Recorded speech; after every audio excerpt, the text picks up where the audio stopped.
Good afternoon. I'm Michelle Tuzzi, live in our Eyewitness Newsroom, updating you now on our local developments in the wake of the terrorist attacks on the United States, and also to update you on the situation in New York City right now. Just a short time ago, what remained of the World Trade Center's South Tower collapsed. There were 4 floors that had been standing, and they collapsed just a short time ago. We also heard word of a gas leak that forced rescue workers to pull out of the area. So the gas leak and the collapse has temporarily suspended all rescue operations right now. Keep in mind there are some crews that are from Los Angeles, urban search and rescue teams that have arrived, or we believe are at least on the way to that scene to help out.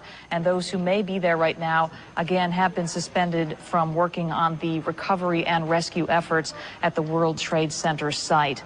Locally, we want to update you on the situation at LAX, and we have some video to show you now of the scene at LAX. Pretty much just officials there and members of the media. It is still closed to the public. There are no flights in or out of our airports at this time, but we have received word that LAX may reopen tonight on a limited basis. They may begin taking some inbound flights that were diverted, and those passengers from Los Angeles who are currently stranded in other areas may start to come back home tonight.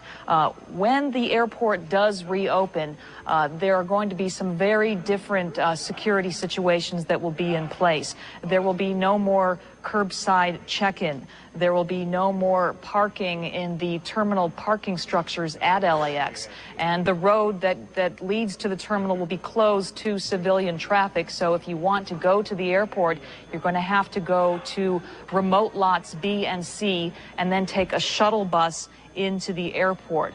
All kinds of changes that are taking place at LAX when it reopens. But again, LAX has not reopened yet, but we're told it may begin taking some inbound flights starting as early as this evening.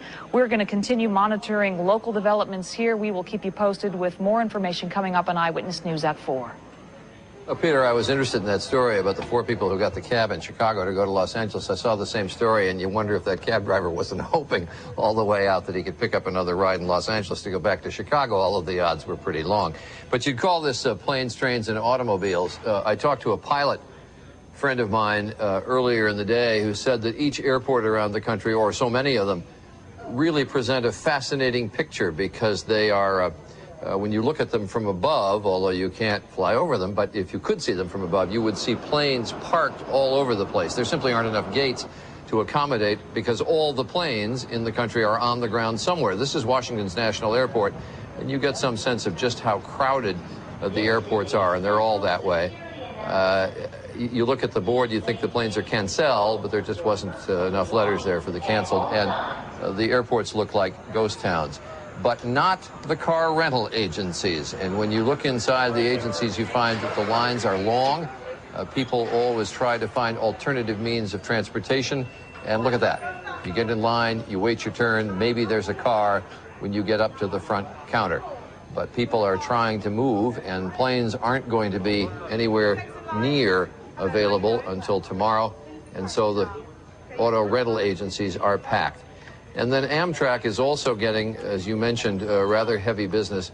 The Amtrak trains have been crowded. The stations have been crowded. We're going to show you pictures of that in a moment. This is the Amtrak station here in New York, Penn Station, and there are plenty of people there. One other thing, Peter, that you haven't seen pictures of today, and I want to show them to you because so much concentration has been on the 2 World Trade Center towers that went down. And as Robert Krulwich reported yesterday, they came down so straight.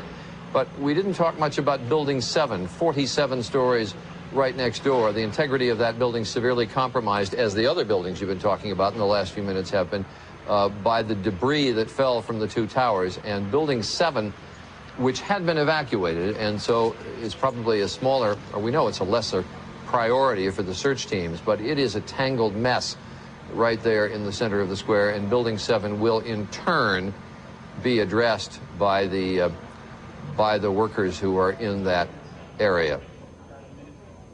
This is actually Building 7 as it went down about 5 o'clock yesterday afternoon. As I say, the integrity of that building severely compromised by the north and south towers that had gone down during the middle of the morning.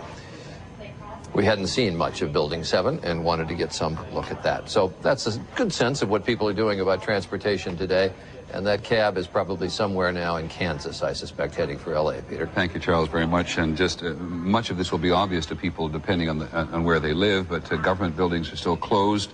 This is city, federal, and state buildings are closed in some places and open in others. The U.S.-Mexico border remains as is, but security has been heightened there. The same is true of the U.S.-Canadian border.